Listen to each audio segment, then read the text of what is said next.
Començarem per fer-te unes preguntes sobre el voluntariat, el grup de voluntariat de l'Institut Manolo Hugué, del qual formes part. Com va sorgir la idea de fer aquest grup de voluntariat? Bé, de fet, primer el que volíem era recaptar aliments per Nadal perquè s'acostava i trobàvem que a l'institut són forces persones i que entre tots podríem fer una bona tasca. I bé, vam parlar amb el Sebastià Quadres i amb la Maria Roda, que ens van iniciar el projecte i ens vam ajuntar unes quantes a classe, unes 6 o 7 persones i vam començar simplement fent aquest projecte. No preteníem que anés més enllà. I com el veu desenvolupar? Quin resultat va tenir? Doncs la veritat va tenir un resultat bastant favorable perquè no esperàvem una resposta tan gran per part de l'alumnat i del professorat també. I també la manera de l'organització en què ho vam fer va anar força bé i trobo que per ser una primera iniciativa la resposta va ser molt gran i favorable, positiva. I què vau decidir de fer llavors? Nosaltres teníem la demanda de poder anar a un menjador social, però tot i així la Maria i el Sebastià van decidir que no estàvem prou preparades com per anar i no estàvem conscienciades realment i trobo que és veritat. Vull dir, fins que no va passar un altre any no hi vam poder anar i trobo que ho vam valorar molt més i va ser millor per nosaltres. Teníem ja molt més bagatge, teníem molta més experiència i sabíem el que anàvem a fer i trobo que va estar molt millor esperar. Però arrel d'allò teníem moltes ganes de seguir, de continuar, de seguir aportant i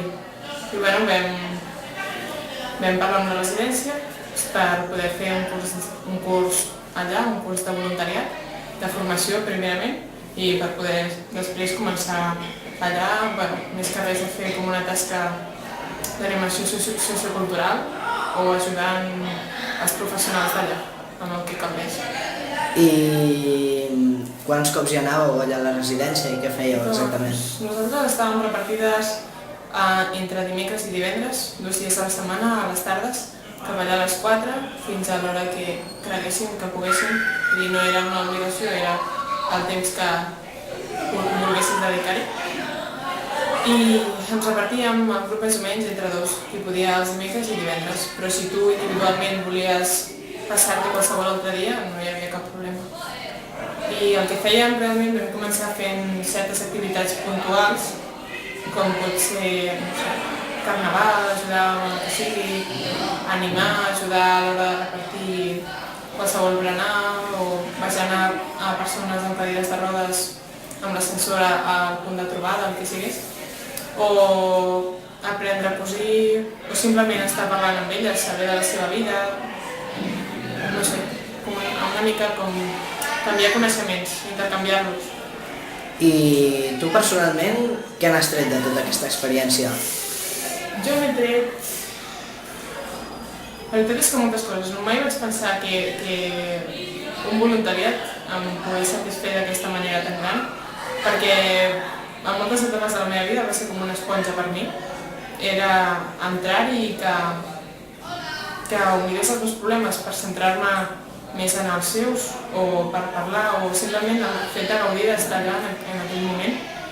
I trobo que és molt positiu el fet d'ajudar els altres i pot ser que sigui un tòpic, però realment reps molt més del que dones, perquè simplement dones una part del teu temps i ells a canvi et donen tot el que vulguis, vull dir, ho fan i a sobre no és la il·lusió i l'esforç, vull dir, hi ha moltes coses al darrere que són valors que està bé aprendre i aplicar. I ens pots explicar alguna anècdota personal que hagis tingut? Alguna cosa especial que t'hagin explicat o que hagis après?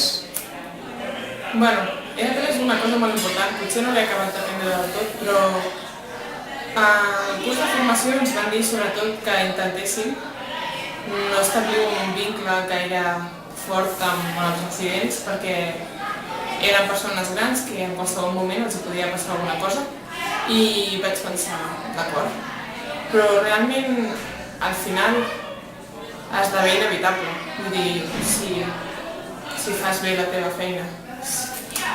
i acabes recordant els gustos d'aquella persona, acabes sabent el que li agrada i el que no, acabes sabent on, quan i amb qui es va casar, l'any o els fills que té, acaben confonent-te amb penses que et diuen ets la neta d'aquesta persona i dius doncs no, soc voluntària, però perfecte, vull dir, ho sents així dintre teu i trobo que és simplement doncs això, donar-los una mica de vida i que ells te la retornin i trobo que això és vital.